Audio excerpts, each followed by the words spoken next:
You're watching Newsday TV. Thanks for joining us. I'm Ken Bufa. A man has been indicted for allegedly driving drunk and killing a 6-year-old girl. Here's video of the scene back in August. Now, the Nassau DA's office says Jorge Bonilla Gutierrez was drunk and speeding when he drove through a red light and crashed into the victim's parked car. It happened on Hempstead Turnpike 2 days before the victim's 7th birthday. Prosecutors also say Gutierrez was driving without a license. Now, if convicted, he could face 5 to 15 years in prison. And Long Island's second recreational marijuana shop has opened its doors, but opening day did not come easy. Macy Eglin has more from Happy Days Dispensary. Come on in. Happy Days Dispensary officially opening its doors. The East Farmingdale business becoming the second state-licensed brick-and-mortar recreational pot shop on Long Island. The first, also in the town of Babylon, is just up the road in Farmingdale. It's been a long road, through finding a location to begin with, putting everything together, dealing with the local municipalities and the state. And with no advertising, the place had several customers within minutes of opening. It's beautiful, friendly staff, it's well lit, and everything is well displayed. This place looks totally amazing. This is demonstrating what the industry is going to look like. Anyone 21 and over who's interested can now walk into the shop here on Route 109. You can also order ahead online and pick it up. We have a wide variety of products, everywhere from flour to infused flour, pre-rolls, infused pre-rolls, edibles, chocolates, gummies, capsules, tinctures. Lepore says his team looks for high-quality product sourced from New York State, with a heavy focus on Long Island suppliers. In order for anything to get on the shelf here and for us to even intake it, we check it when it comes in to make sure that all standardized testing methods are met. The state has one of the most rigorous testing protocols in the entire country for safe cannabis. According to the state, shops like this create tax revenue while providing safer products. Governor Kathy Hochul said nearly 40 recreational shops would be open statewide by the end of 2023. Reporting in East Farmingdale for Newsday TV, I'm Macy Eglin. Plans to convert a popular bowling alley into a senior living facility are moving forward. The town of Islip approved a zone change that allows for an application for a senior home at the site of East Islip Lanes. The proposal includes 90 beds starting at $8,000 a month. Now, many residents are against it, saying it should be smaller and cheaper. And town parks and beaches in Smithtown may cost you more this summer. Officials are proposing a parking fee that some residents are calling a big jump. Sherry Einhorn reports from Kings Park. There are about 30 different parks and beaches that Smithtown residents can use and enjoy. Currently, it's the only town on Long Island that doesn't charge an additional fee for a parking sticker, but that might be changing. Oh, I thought it was just a matter of time. Right before the new year, the town proposed a $30 fee for the first vehicle and $15 for each one after that. But some residents were outraged and expressed their frustration at a recent public hearing. We heard some of the same complaints talking to taxpayers today. I don't love it. Residents, you want to charge non-residents, I don't have a problem with it, I guess.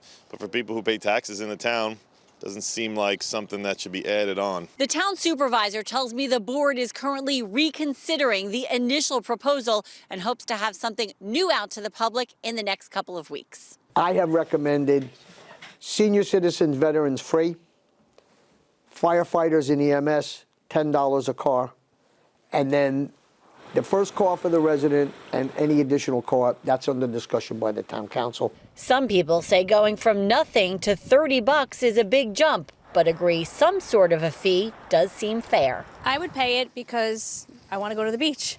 So I think other towns have it, so I don't see a problem with it. Supervisor Werheim says the town needs money to pay the increased minimum wage for about 600 seasonal employees who run the recreational facilities. All current stickers are set to expire March 31st. Oh, let's see what they come up with. In Smithtown, I'm Sherry Einhorn for Newsday TV. And nearly 3 dozen headstones were damaged at a cemetery in Uniondale. But the town of Hempstead says severe weather or age-related wear is to blame. I'm getting ready to pick a spot for my husband, and I would hate to know that anyone would not take care of his gravesite or desecrate it. Now, in a statement to Newsday, a town spokesman says, in part, although the maintenance of the headstones is the responsibility of the family, and many have been in place for nearly a century, the town is currently in the process of identifying the relatives and investigating the potential of restoring the headstones.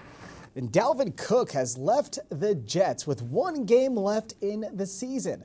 The Jets are releasing the running back who signed a one-year deal with the team in August for nearly $6 million. Now the Jets take on New England Patriots on Sunday for their last game of the season.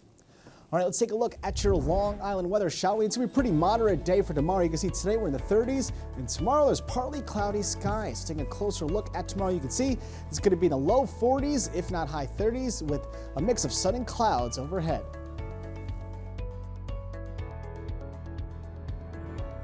Long Island weather is brought to you by Home Tax Saver, PTRC Incorporated. A new pop-up exhibit is celebrating the rich history of Roosevelt Field. Steve Langford has a story you'll see only in Newsday.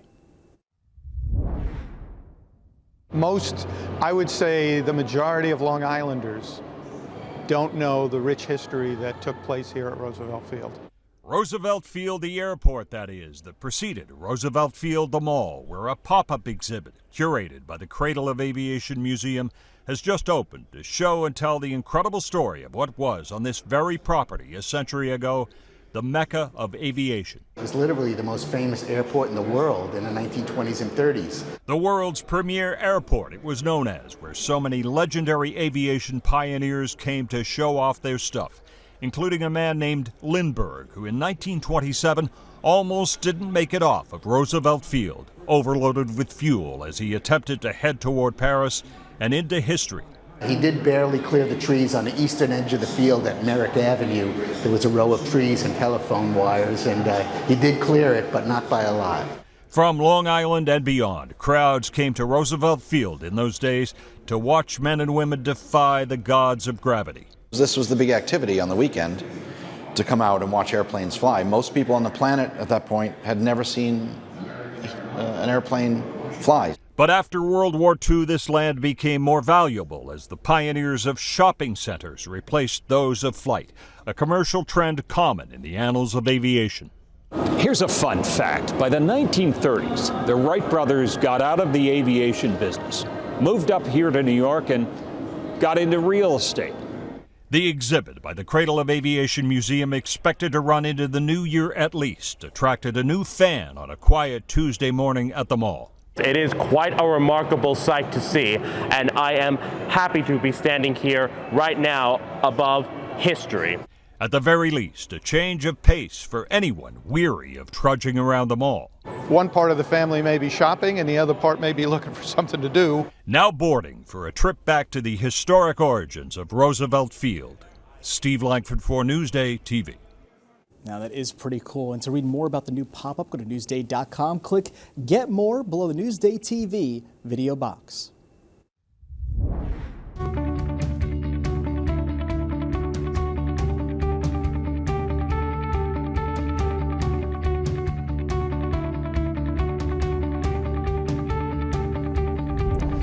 Now, this is not your grandmother's needlepoint. This Locust Valley destination is breathing new life into the art. Elisa DiStefano has a story you'll see only in Newsday. It's the new needlepoint. I think when people think of needlepoint, traditionally they think of those kind of designs from the 70s and 80s. Vaughn Dorian is elevating the stitching space at the Red Thread Atelier, her new needlepoint destination in Locust Valley.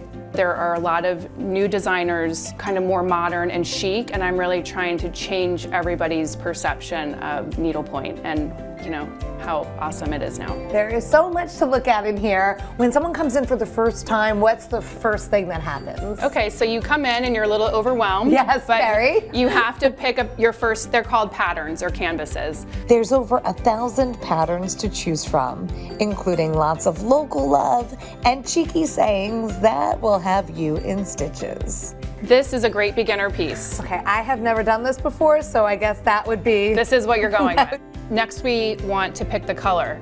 You could go for the way it's painted, red and white, or you could do what's called a color swap. Stick with the red. You're gonna stick with the OG. Yes. If you are new to needlepoint like me, Vaughn can teach you the basics as you sit and stitch. So the first thing we're gonna do is open our skein of thread. Okay. So then you thread your needle, and then we start stitching. She also offers classes for every level. Look, it's looking good. It looks good, it looks great. 2 rows done.